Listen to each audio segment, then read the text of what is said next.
that as the Tory party conference kicks off this week. One issue that will be on the agenda is Britain's unemployment crisis. It comes after Sir Keir Starmer argued that people claiming long-term sickness benefits should be expected to work. It's a subject that brings us to our next guest, Marie Buchan, who has been accused of using taxpayers' money to splash out on pricey cosmetic surgery and even her own horse.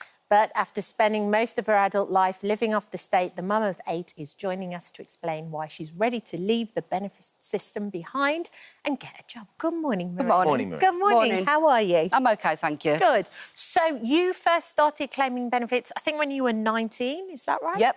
And why did you start? Because I had my first child. Right, OK. And through the years, it does get a lot easier to claim. Child after child after child, it's just claim, go back into work, come back out of work, go back into work. OK, They make it very easy, they do. So how many children do you have? 8. Right, and how many still live at home and how many are little? They all still live with me. Okay. They all still live with me. And you're still claiming benefit for the ones that are under 18? Child benefit, because currently I've gone through the change to universal credit. Right. So it's 5 weeks on £74 at the moment. OK. For the switch over. Marie, when you said they make it very easy, that sounded like it's almost too easy to say no to, that the incentive for you to get out and get a job isn't there necessarily, because actually getting a child benefit is so much easier for you and makes sense. The support's not there, though. I mean, to get the work. To get the work, I've contacted the job centre on several occasions asking for help with my CV, getting to training. I did 6 courses at college. 6 courses, car mechanics and health and social. Got nowhere with that. They're not willing to help. And who's not willing to help? The job centre. The job centre? Yeah. OK. Yeah. So, there's been, over the years, you've had a lot of negative press for some of the things that you've used your child benefit for. Now, I don't think anybody would question the importance of having child benefit to look after children, to be able to provide for them and to be a parent. However, sometimes you've used some of that money for very personal things like cosmetic surgery, haven't you? You got a lot of criticism because I think you had a breast operation, augmentation, and you used some of your benefit on that. I was working as a carer then. Right. So I was saving... So you had some money that was from your wage, but also some child benefit was used on that, right? Only a small amount, not a lot. But some of your child benefit... Which or is the not benefits... good. No, exactly. Yeah. So do you understand, then, why people are a little bit up in arms about it? Oh, without a doubt, yeah, without a doubt. And what would you say to those people? That I'm willing to give something back now. I've raised my children, so it's my time to go back into work. And why is now the time? Kids are all older now. Right. Kids are all older. But and I want to give them something as well, because it's not an inspiration, really, is it, if the mum's just claiming benefits? Yeah. I want to show them the right way. And have you ever worked in between having your children? Because you had 8 over the space of how long? Pregnant every year. Right, OK. And have you ever gone back to work? And why did you decide... Yeah. I was a care worker. Right. I worked in school kitchen. I worked as a cleaner.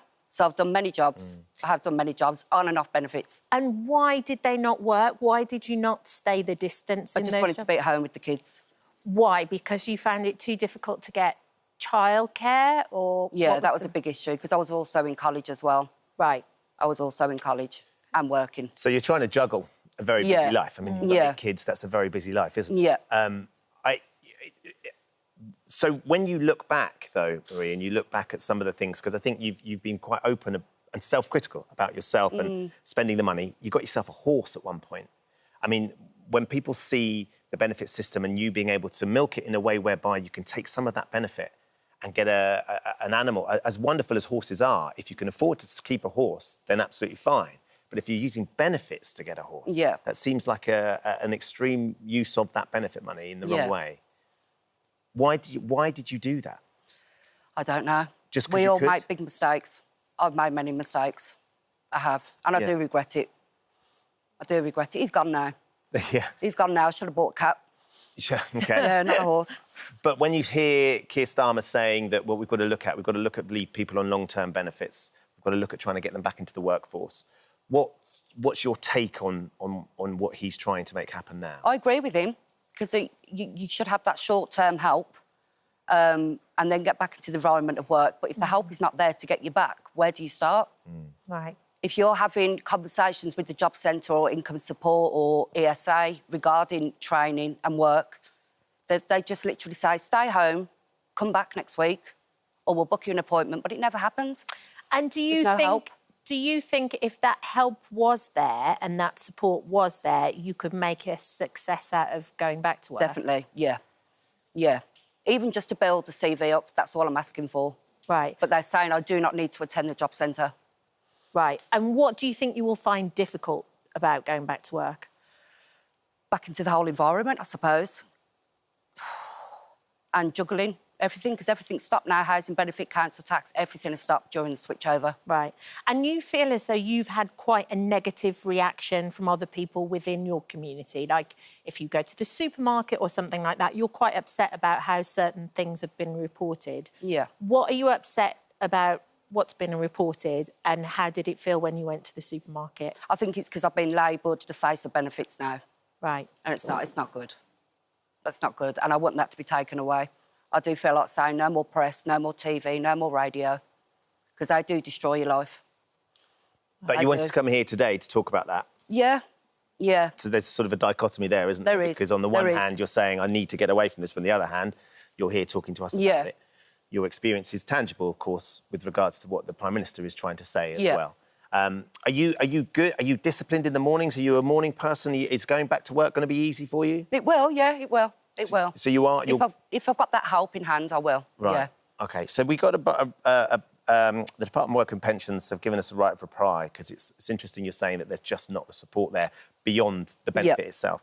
The last 14 years has seen millions of people denied their rightful chance of participating in the labour market and the hope of a brighter future. That is why we are taking bold action to support people into work through reforming job centres, giving local areas the power they need to tackle economic inactivity and transforming skills as we spread prosperity and opportunity across Britain. So it sounds like they want to try and transform the scenario within the job centre, which is the support that you're looking for, that next stage.